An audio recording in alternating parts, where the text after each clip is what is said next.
What If Naruto Was Meliodas' Son Part 4. Naruto gets out of bed eagerly, which made Jiraiya very happy to see his son so enthusiastic and focused on his new life. As a treat, Jiraiya takes Naruto to Ichiraku's shop before going to the academy. And Naruto takes his first ever taste, and his mind explodes due to the sensation on his tongue. Naruto shovels the ramen down his throat and asks if he can have some more, which made Jiraiya burst out laughing. He tells his son, after he comes home from the academy, he will have some ready for him.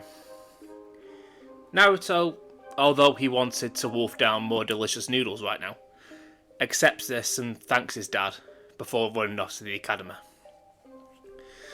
Naruto gets to his classroom and sees Sasuke sat next to a window. So, knowing that Sasuke has some questions, sits next to him saying hello. Sasuke gets straight to the point and asks how he became so talented even though he never attended the academy. To which Naruto tells him that he was raised and trained by Jiraiya, his adopted father. This stuns Sasuke, as he would know who the three legendary Sannin are. So he now understands that, of course, Naruto would be strong. He also asks why Naruto wasn't in the village, even though you were born here. This question is a lot harder to answer, and Naruto instinctively puts his hand over his ears, just like he did before he came back to the village, when Jiraiya was talking about the people he killed. Luckily for Naruto, Iruka walks into the classroom and tells everyone that he's proud of all of them for becoming ninja, and looks down the list, telling everyone what teams they will be in. All the teams stay the same, even though Sasuke and Naruto did the best in the exams.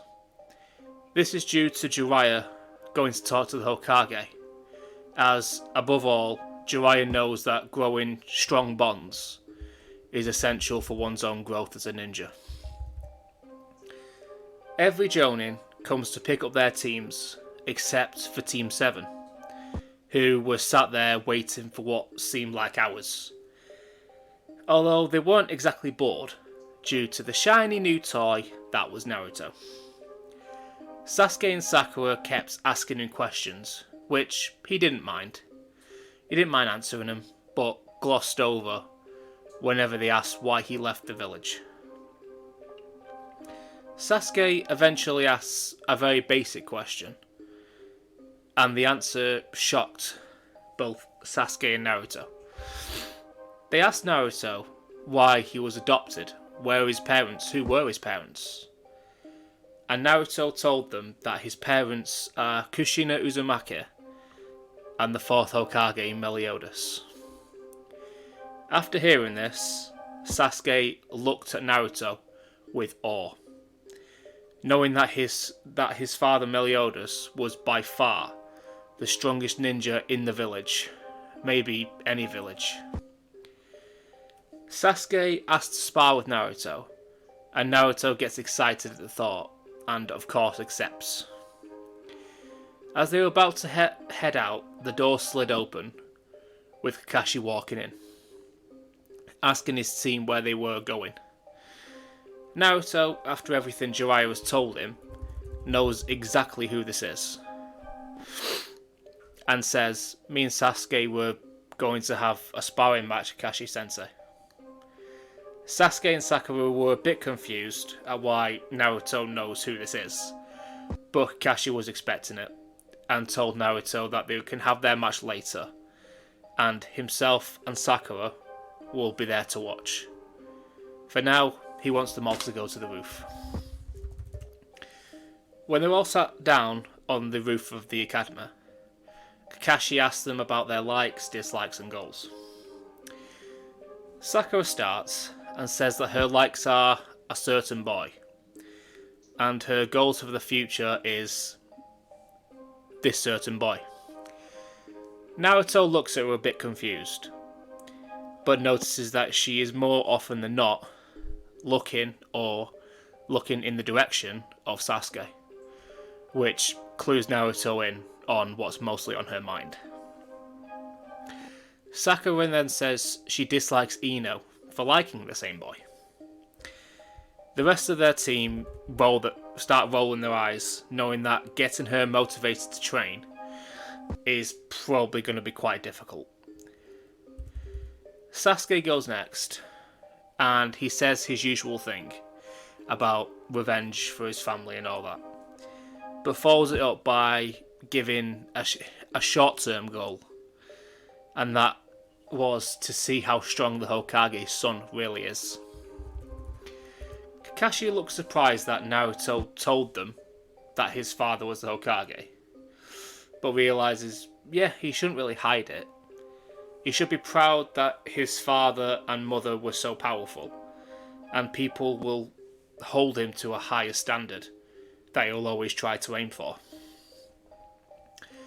Finally, it's Naruto's turn, who says that his likes are meeting new people and playing with the toads at Mount Miyaboku, as well as his father. His dislikes are, then he trails off, thinking about the people he killed in that outburst, and again covers his ears. Kakashi knows what he was about to say, as Jiraiya had told him that this was a way for Naruto to block out the screaming. Kakashi pushed it along and asked Naruto what his goal was, and Naruto slowly said that his goal was to become a man his parents could be proud of and finally redeem himself. Sasuke and Sakura both look puzzled by this. What does Naruto have to be redeemed for? But they get stopped from asking when Kakashi tells them that they will have one final exam the next day to decide if they will in fact become Genin.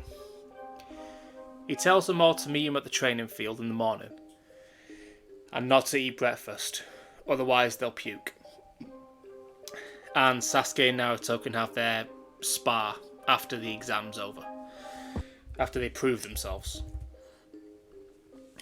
They all head home after the induction.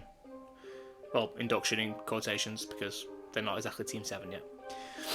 And Naruto walks in, seeing that Jiraiya was sat at the table waiting for Naruto, with a big steaming bowl of ramen, obviously only just been cooked. Jiraiya sees Naruto's puzzled face, as he was sure it would have been stone cold.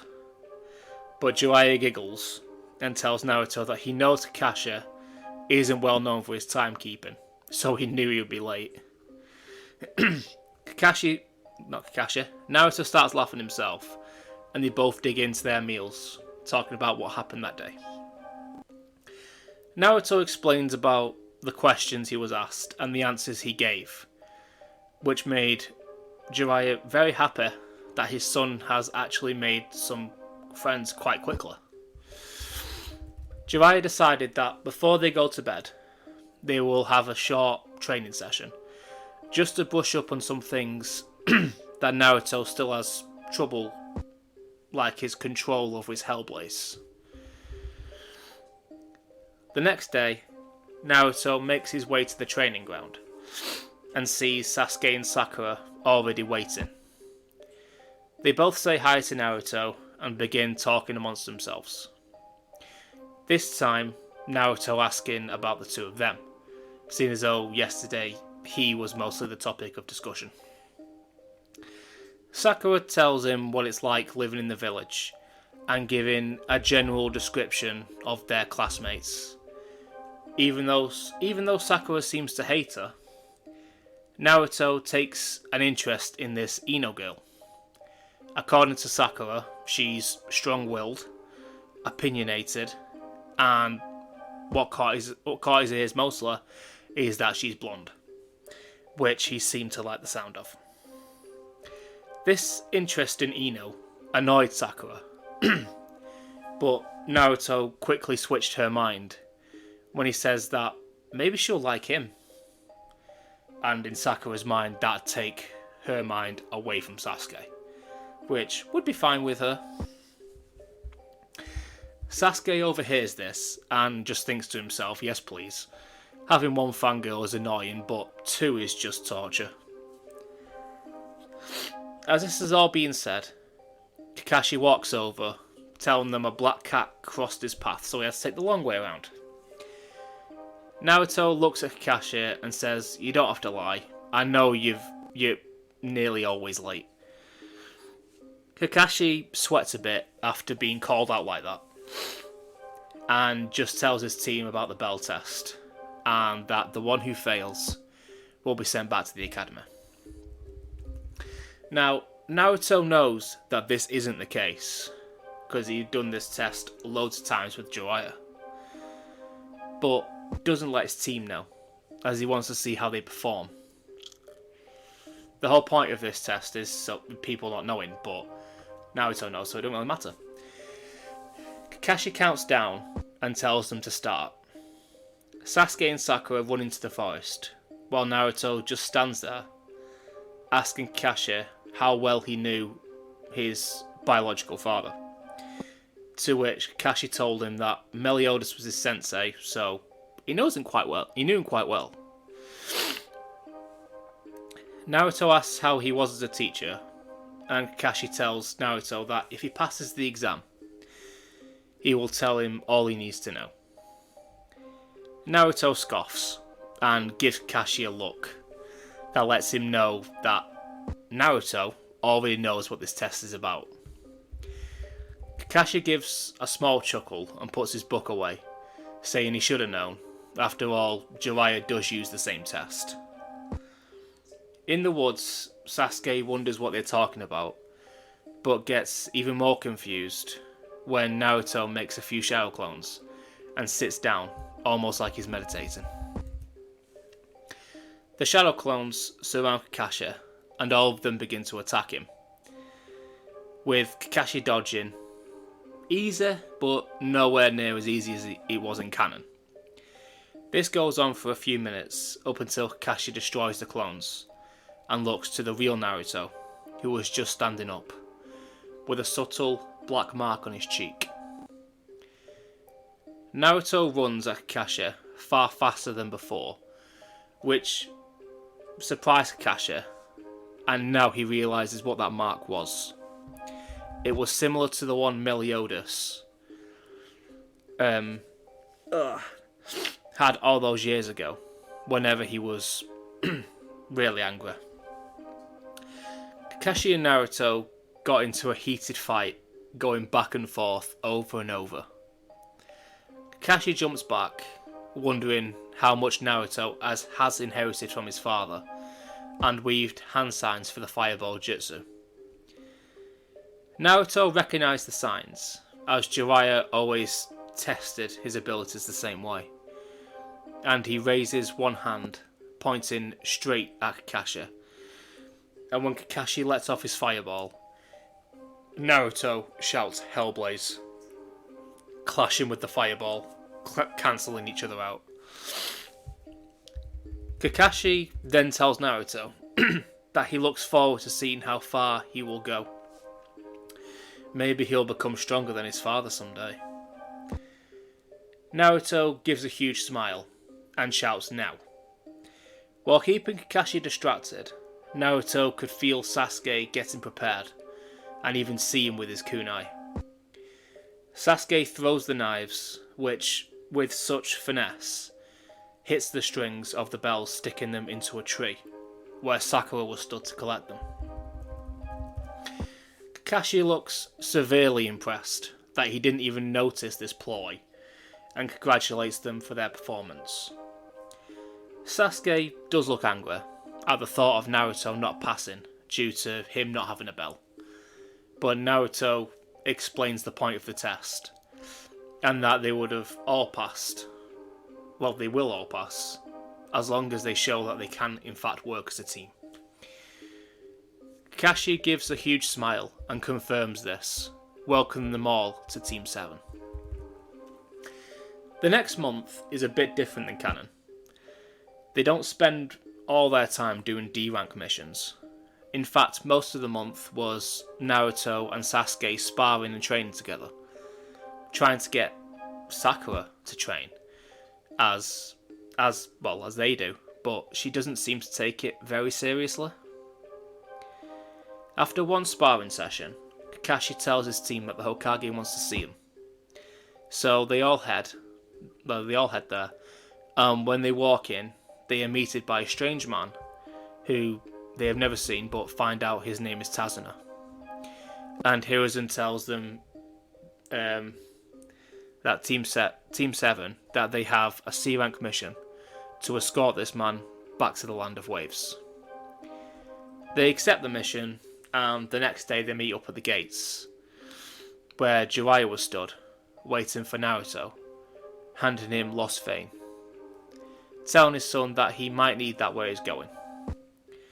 Naruto does look confused, because it's only a C-rank mission, but Jiraiya could tell that Tazuna is either lying or hiding something.